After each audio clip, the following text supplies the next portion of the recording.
오늘의 학습 목표를 살펴볼까요? 오늘 학습을 통해 여러분은 식물이 광합성을 하는 데 필요한 빛에 대해 이해하고 식물이 자라는 데 필요한 빛의 양에 대해 설명할 수 있습니다. 식물이 자라고 있는 환경의 조도를 조사하여 빛의 양에 따라 식물의 성장 속도를 비교해 볼 수 있습니다. 또한 식물 재배기에 LED가 자동으로 켜고 꺼지도록 설정하고 식물의 모습을 관찰하여 기록할 수 있습니다. 지난 시간에는 빛의 파장이 식물의 성장과 어떤 관련이 있는지 알아보았죠. 오늘도 빛에 관한 이야기를 준비해 왔는데요.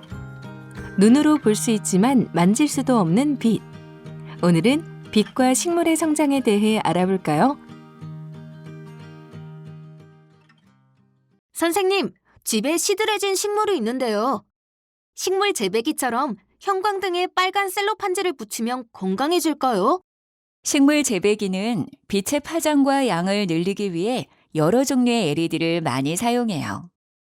식물 재배기처럼 만들려고 형광등에 셀로판지를 붙이면 오히려 빛의 양이 줄어들 수 있겠죠. 그런데 빛의 양이 뭐예요? 빛의 양은 주위가 얼마나 밝은지를 나타내요. 빛의 양이 적으면 식물은 자라기 힘들어요. 그럼 어떻게 해야 해요? 형광등은 빛의 양이 많지 않아요.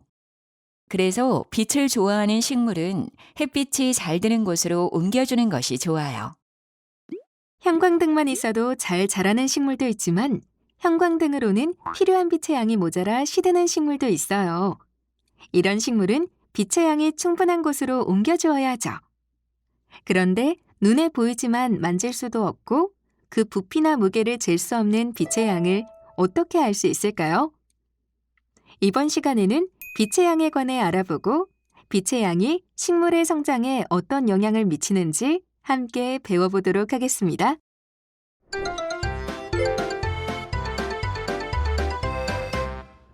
빛이 얼마나 밝은 줄 알아보려면 빛의 양에 대해 알아야 합니다. 빛의 양은 밝기라고 할 수 있는데 어디에서 어떻게 측정하는지에 따라 다르게 부릅니다. 그럼 빛의 양을 어떻게 부르는지 알아볼까요? 태양이나 조명과 같이 빛을 내는 물체를 광원이라고 해요. 태양과 같은 광원은 온 우주를 향해 빛을 내뿜고 있죠. 이때 태양에서 내보내는 모든 빛의 양을 광속이라고 해요. 태양과 같은 광원에서 나온 빛을 직각으로 재었을 때 얼마나 밝은지 나타내는 것을 광도라고 불러요. 물체에 닿은 빛의 양은 조도라고 부르는데 조도는 물체 주위의 밝기를 나타내기도 해요. 광도의 단위를 칸델라라고 하고 조도의 단위를 룩스라고 하는데 우리나라에서는 조도를 사용하여 밝기를 표현하고 외국에서는 광도를 이용하여 밝기를 표현해요. 빛은 물체에 반사되어 우리 눈에 들어오는데 이것을 휘도라고 해요. 휘도는 광원에서 나온 빛이 물체에 흡수되고 남은 빛이 우리 눈에 들어오는 것이에요. 그래서 실제로 보는 빛의 양과 물체에 직접 닿는 빛의 양은 다를 수 있어요. 이처럼 빛의 양은 어느 곳에서 측정하는지에 따라 달라질 수 있어요.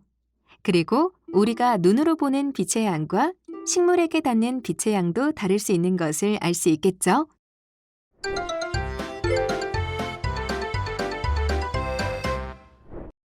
식물은 빛이 있어야 광합성을 할 수 있어서 식물이 성장하려면 빛이 필요해요. 하지만 빛의 양이 어느 정도나 필요할까요? 사람마다 먹는 음식의 양이 다르듯 식물도 필요한 햇빛의 양이 다른데요. 햇빛을 좋아하는 식물도 있고 그렇지 않은 식물도 있어요. 이번에는 다른 질문으로 식물은 동물처럼 호흡을 할까요? 식물도 동물과 마찬가지로 호흡을 하면서 이산화탄소를 내보내요. 그리고 광합성을 할 때는 이산화탄소를 흡수하고 산소를 내보내죠. 빛이 없는 어두운 곳에서는 광합성을 하지 못해 식물도 이산화탄소를 내뿜게 돼요. 빛이 있으면 광합성을 하면서 이산화탄소를 흡수하는데 호흡을 위해 내뿜는 이산화탄소와 광합성을 하면서 흡수하는 이산화탄소의 양이 같아지는 점을 광부상점이라고 불러요. 빛의 양이 점점 많아지면 많아질수록 광합성량이 늘어나면서 이산화탄소를 많이 흡수하게 되죠.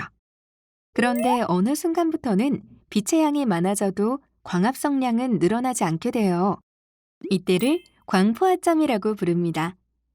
이것으로 알 수 있는 것이 있는데 바로 식물의 광합성을 하려면 빛이 필요하지만 적정한 수준 이상으로 많은 빛의 양은 필요하지 않다는 점이에요. 빛이 적은 곳에서 잘 자라지만 많은 곳에서는 시들해지는 식물도 있어요. 이처럼 식물마다 필요한 빛의 양이 다른데요. 식물을 키울 때는 광보상점과 광포화점에 대해 미리 확인하고 빛의 양을 적절하게 조절하는 것이 좋아요.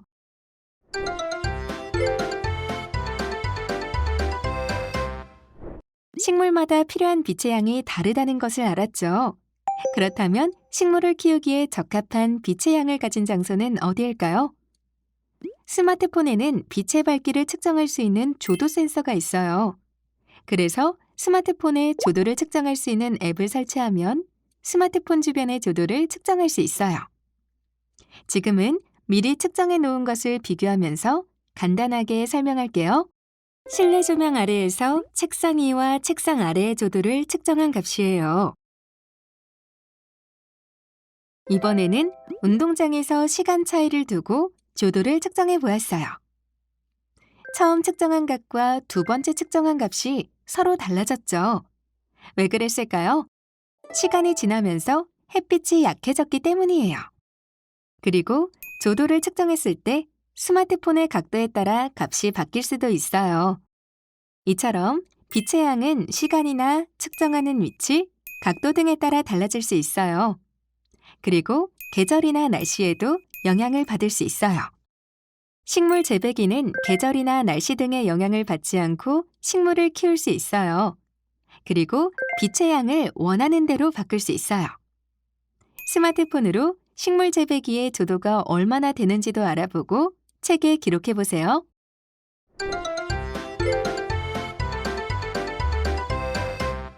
식물의 성장에는 온도와 습도 등 다양한 환경이 영향을 미치기 때문에 빛의 양을 바꾸면서 식물의 성장을 비교하려면 많은 시간과 노력이 필요해요. 그래서 엔트리를 이용해 빛의 양에 따라 식물의 성장 속도가 어떻게 바뀌는지 알아보려고 해요. 엔트리를 실행한 다음 5강 빛과 식물의 성장을 불러옵니다.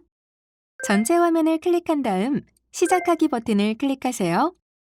화면 왼쪽에는 실내에서 자라는 식물과 화면 오른쪽에는 자연환경에서 자라는 식물이 있네요.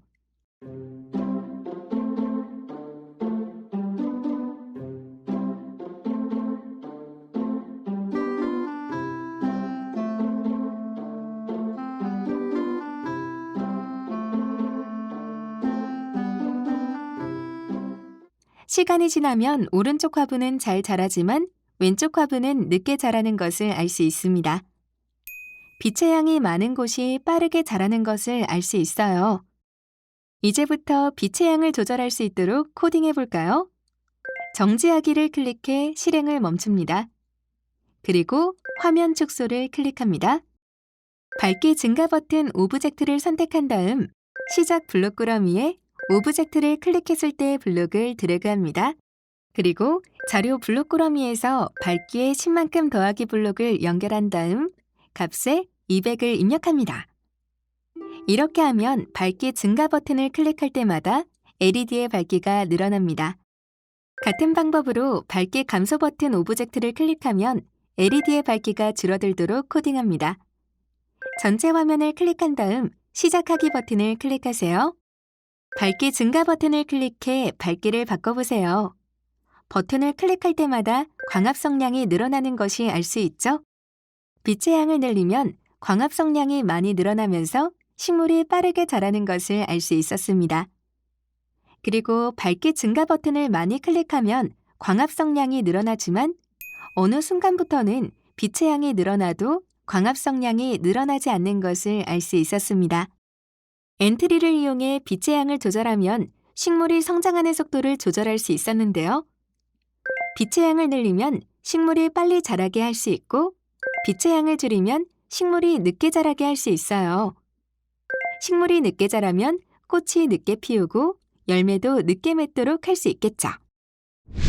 정식한 식물을 재배하는 동안 식물을 직접 관찰하거나 카메라를 이용하여 촬영한 사진을 관찰하면서 식물의 성장 과정을 기록해 보세요.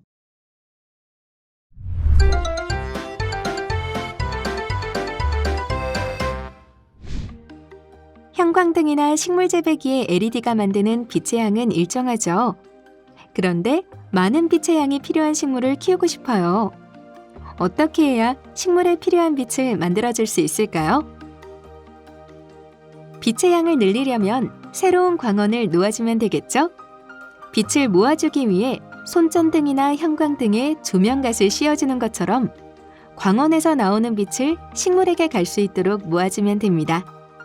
그리고 오랫동안 빛을 비춰주는 것도 좋겠지만 식물이 잘 자라려면 광합성을 하지 않고 쉬면서 광합성을 통해 만든 영양분을 식물 전체로 전달하는 시간도 필요해요.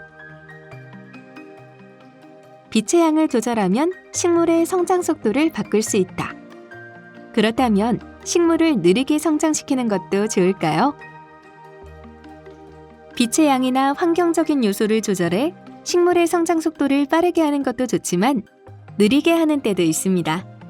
이렇게 성장 속도를 느리게 하면 제철보다 느리게 과일이나 채소를 수확할 수 있고 원하는 시기에 꽃을 피울 수 있습니다.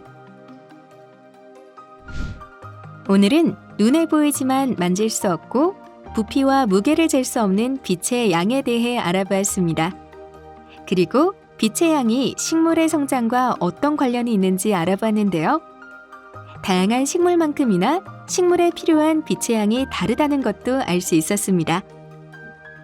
빛의 양을 조절하면 식물의 성장 속도를 조절할 수 있다는 사실도 알게 되었는데요. 딸기의 성장 속도를 늦춰 무더운 여름에 먹거나 여름에 먹는 수박의 성장 속도를 늦춰 추운 겨울에 먹을 수 있겠죠. 어느 계절에 어떤 과일을 먹을지 상상하면서 이번 시간을 마칠게요. 모두 다음 시간에 만나요.